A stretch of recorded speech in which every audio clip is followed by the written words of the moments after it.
आज हम पढ़ने वाले हैं union of two sets. Union of two sets का सिंपल सा मीनिंग है दोनों सेट्स का कॉमन पोर्शन और नॉन कॉमन पोर्शन मिलाकर बना हुआ सेट। मान लो एक फैमिली है और उस फैमिली में रहते हैं ग्रैंडफादर, ग्रैंडमदर और उनके साथ उनका बड़ा बेटा रहता है सन नंबर 1, उनकी बड़ी बहू रहती है डॉटर इन लॉ नंबर 1, उनके साथ दो पोते भी रहते हैं ग्रैंडसन नंबर 1 और ग्रैंडसन नंबर 2। दूसरी एक फैमिली है और इस फैमिली में वही ग्रैंडफादर और ग्रैंडमदर रहते हैं और उनके साथ रहता है उनका छोटा बेटा सन नंबर 2, उनकी छोटी बहू डॉटर इन लॉ नंबर 2 और उनके साथ एक पोता भी रहता है ग्रैंडसन नंबर 3। जो फर्स्ट फैमिली है उसे हम नाम देते हैं ए, जो सेकंड फैमिली है उसे हम नाम देते हैं बी। फैमिली ए एक सेट है, फैमिली बी भी एक सेट है। हमें इन दोनों फैमिलीज का यानी कि इन दोनों सेट्स का यूनियन लेना है। यूनियन का मीनिंग है कॉमन पोर्शन और नॉन कॉमन पोर्शन मिलाकर बना हुआ सेट। हम यूनियन शेडेड पोर्शन से दिखाने वाले हैं। पहले क्या करते हैं हम दोनों सेट्स में जो पोर्शन कॉमन है उसे हम शेडेड पोर्शन से दिखाते हैं। तो इन दोनों सेट्स में यह पोर्शन कॉमन है तो हम उसे शेडेड पोर्शन से दिखाते हैं। तो ये हुआ कॉमन पोर्शन। कॉमन पोर्शन लेने के बाद सेट ए में जो पोर्शन बचा है उसे हम कहते हैं नॉन कॉमन पोर्शन। तो नॉन कॉमन पोर्शन भी हमें यूनियन में लेना है तो उसे हम शेडेड पोर्शन से दिखाते हैं। सेट बी में यह पोर्शन कॉमन है, सेट ए और सेट बी दोनों में यह पोर्शन कॉमन है। तो यह पोर्शन कॉमन लेने के बाद सेट बी में जो पोर्शन बच गया है उसे हम कहते हैं नॉन कॉमन पोर्शन। तो यूनियन में हमें नॉन कॉमन पोर्शन भी लेना है तो उसे हम शेडेड पोर्शन से दिखाते हैं। तो जितना भी हमें शेडेड पोर्शन दिख रहा है वह हुआ union of set A and set B. अब हम यूनियन ऑफ टू सेट्स की डेफिनेशन पढ़ते हैं। डेफिनेशन है if set A and set B are two sets then set of all elements of set A and set B is called union of sets A and B। यह लिखा है all elements। all elements का मतलब है set A और set B के सभी elements यानी कि कॉमन एलिमेंट्स भी और नॉन कॉमन एलिमेंट्स भी। यही डेफिनेशन हम सिंबॉलिक फॉर्म में भी लिख सकते हैं। पहले हमें लिखना है टू सेट्स का यूनियन सिंबॉलिक फॉर्म में। फर्स्ट सेट है ए तो हमने लिखा ए, सेकंड सेट है बी तो बाद में लिखा हमने बी। दोनों के बीच हमने थोड़ी जगह छोड़ दी है यूनियन का सिंबल लिखने के लिए। तो हम दोनों के बीच लिखते हैं यूनियन का सिंबल सीधा यू। अगर U को सीधा लिखते हैं तो वह बन जाता है सेट्स का यूनियन। A सेट है, B सेट है, दोनों का यूनियन भी एक सेट है। हमें इस सेट में यानी कि इस सेट में जो एलिमेंट्स है वह लिखने हैं। सेट A में कौन से एलिमेंट है पता नहीं, सेट बी में कौन से एलिमेंट है वह भी पता नहीं। तो यूनियन में हम एलिमेंट्स की लिस्ट नहीं कर सकते। तो हमें क्या करना है, इस सेट में जितने भी एलिमेंट है सभी एलिमेंट्स को रिप्रेजेंट करने वाला एक एलिमेंट लेना है। मान लो वह x है और हमें लिखना है x कैसा होगा, x की प्रॉपर्टी क्या होगी। ये जो वर्टिकल बार है, वर्टिकल बार के बाद हमें लिखना है x की प्रॉपर्टी क्या होगी, x एलिमेंट कैसा होगा। यूनियन की डेफिनेशन क्या कहती है, एलिमेंट x सेट A और सेट B में या तो कॉमन है, या तो सेट A को नॉन कॉमन है, या तो सेट B को नॉन कॉमन है।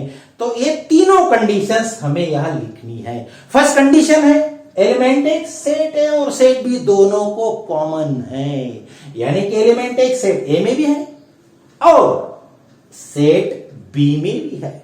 अगर एलिमेंट x सेट A में होता है तो सिंबॉलिक फॉर्म में लिखते हैं x बिलोंग्स टू A। अगर एलिमेंट x सेट B में होता है तो सिंबॉलिक फॉर्म में हम लिखते हैं x belongs to B। Element x दोनों सेट्स को कॉमन है, यानी कि दोनों कंडीशंस वो सेटिस्फाई करता है, दोनों के दोनों कंडीशन सेटिस्फाई करता है। तो हमें यहां लिखना है एंड। तो फर्स्ट कंडीशन हमारी हो गई, एलिमेंट x सेट A और B दोनों को कॉमन है। यूनियन का मीनिंग है एलिमेंट x दोनों सेट्स को कॉमन है, या तो सेट A में नॉन कॉमन है या तो सेट B में नॉन कॉमन है। अब सेकंड कंडीशन हमें लिखनी है, एलिमेंट x सेट A में नॉन कॉमन है, यानी कि एलिमेंट x सेट A में है तो हम सिंबॉलिक फॉर्म में लिखते हैं x belongs to A। Element x set B में है, यह हम सिंबॉलिक फॉर्म में लिखते हैं x बिलोंग्स टू B। तीनों कंडीशंस हमने लिख ली है, कर्ली ब्रैकेट से हम सब एलिमेंट्स अब क्लोज कर देते हैं। यहां तीन कंडीशंस है और दो जगह और है, यहां भी और है, यहां भी और है, और कंडीशंस तीन है। दोनों और का मतलब होता है तीनों में से कोई भी एक कंडीशन x सेटिस्फाई करता है, या दोनों कंडीशंस सेटिस्फाई करता है, या तीनों कंडीशंस सेटिस्फाई करता है। यानी कि एलिमेंट x दोनों में कॉमन हो तो भी चलेगा, दोनों में कॉमन नहीं है तो कोई बात नहीं, वह सेट A में हो तो भी चलेगा, सेट A में नहीं है, कॉमन भी नहीं है तो कोई बात नहीं, सेट B में हो तो भी चलेगा। तो A यूनियन B का मतलब है set of all elements, common elements and non common elements. यह हम रीड भी कर सकते हैं, A union B is a set of all elements x such that x belongs to A and x belongs to B। First condition को हमने bracket कर दिया है कि कंफ्यूज ना हो, x belongs to A and x belongs to B, और x belongs to A और x belongs to B। अब हम यूनियन के अलग अलग टाइप्स के एग्जाम्पल लेते हैं। फर्स्ट एग्जाम्पल हम लेते हैं सेट J, जिसमें एलिमेंट्स है 2, 4, 6, 8, 10 और 12।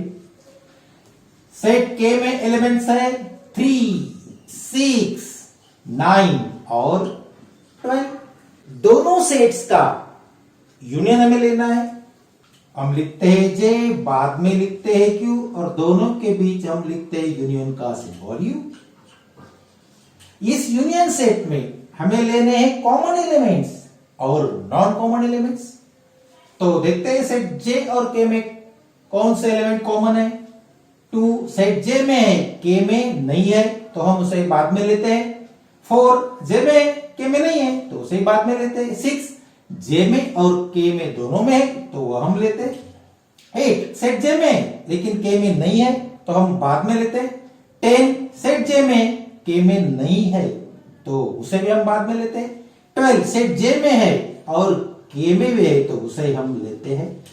कॉमन एलिमेंट्स लेने के बाद सेट जे और सेट के में जो एलिमेंट्स बच गए हैं वो सभी नॉन कॉमन एलिमेंट्स है, तो वो भी हमें लेने हैं। तो कौन से एलिमेंट बच गए? यहां 2, 4, 8, 10 और यहां बचे हैं 3 और 9। तो ये हुआ जे और के का यूनियन। यही सेट हम वेन डायग्राम से भी दिखा सकते हैं। बाद में हम यह वेन डायग्राम उसका ड्रॉ करने वाले हैं। अब हम लेते हैं सेकंड टाइप का एग्जांपल। सेट पी में एलिमेंट्स है small D, small U, small L, small K, small A, R, small are.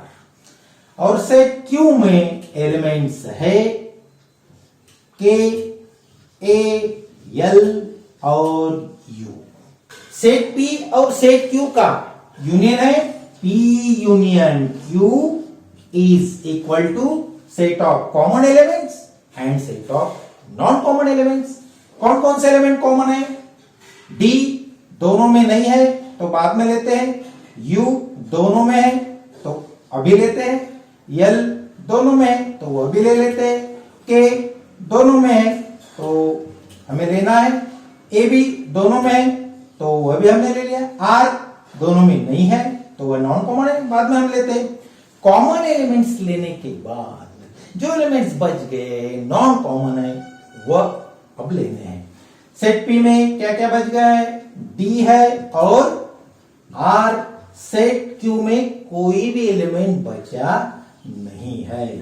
तो इस सेट का भी हम वेन डायग्राम निकालने वाले। अब हम लेते हैं थर्ड टाइप का एग्जांपल।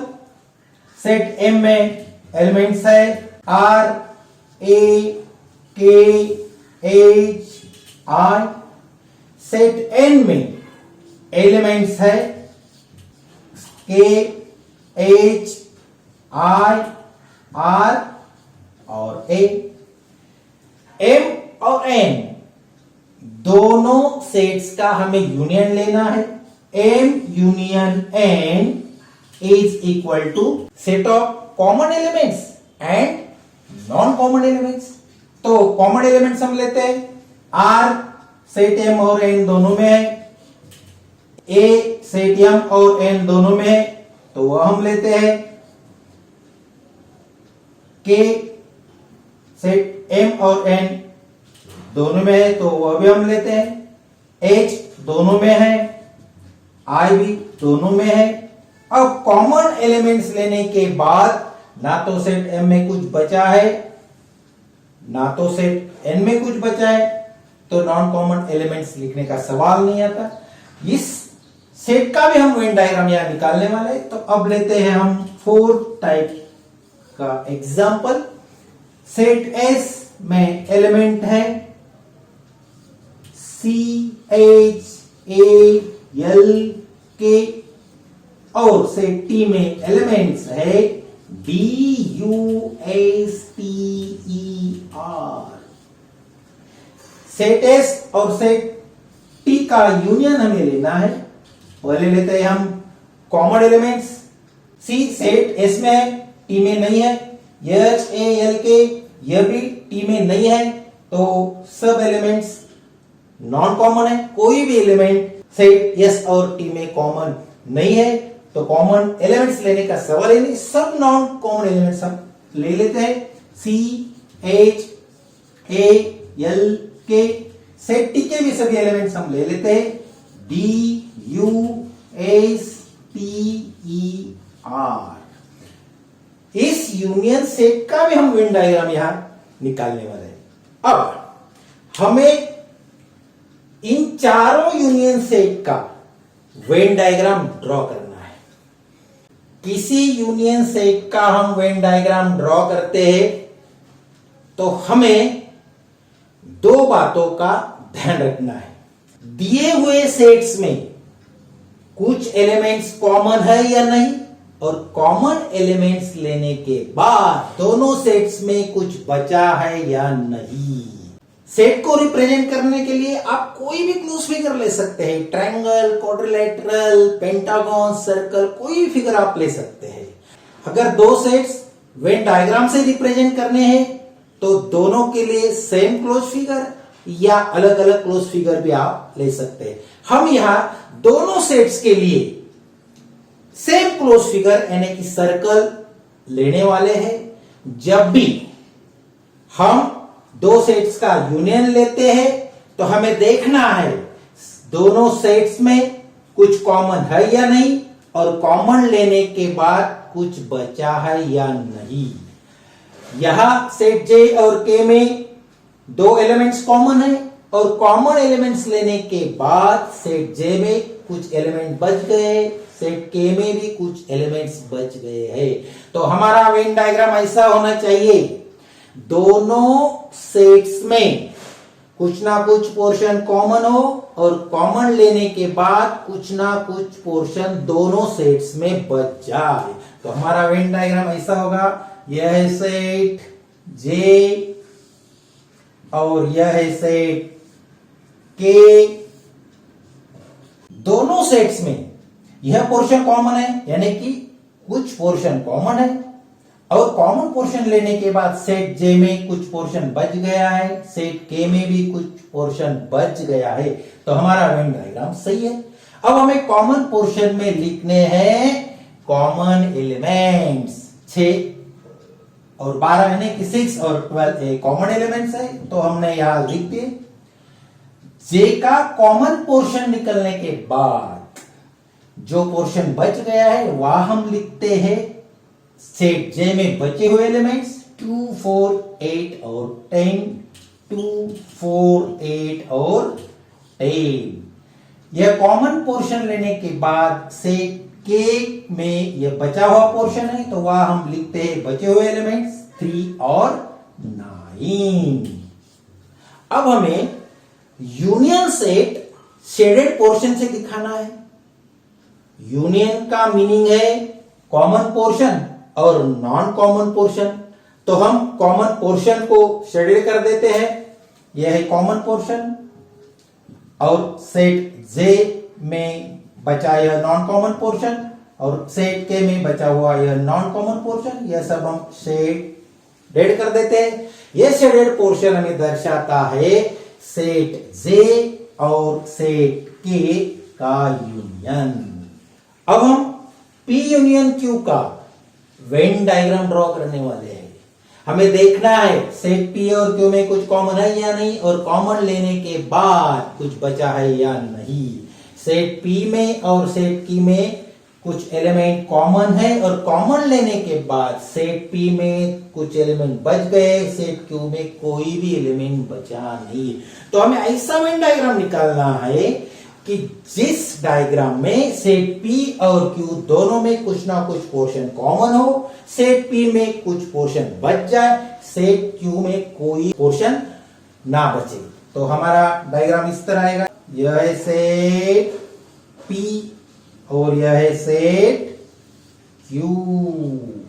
यह पोर्शन दोनों सेट्स को कॉमन है। यह कॉमन पोर्शन लेने के बाद सेट क्यू में कोई भी पोर्शन बचा नहीं, और ये कॉमन पोर्शन लेने के बाद ये पोर्शन सेट पी का बच गया है।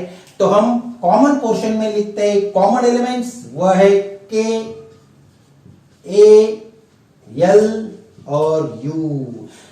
ये कॉमन एलिमेंट्स लेने के बाद सेट पी में बचे हुए एलिमेंट हमें यहां लिखने हैं, वह है डी और आर।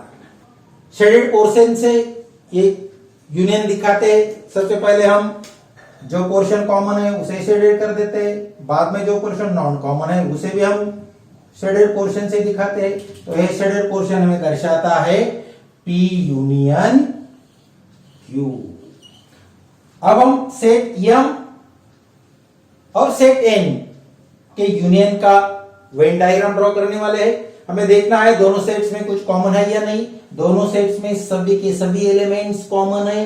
कॉमन लेने के बाद ना तो सेट एम में कोई बचा है और ना सेट एन में कोई बचा है। तो अब हम ऐसा वेन डायग्राम निकालते हैं कि सेट एम में और सेट एन में कोई भी नॉन कॉमन पोर्शन ना हो।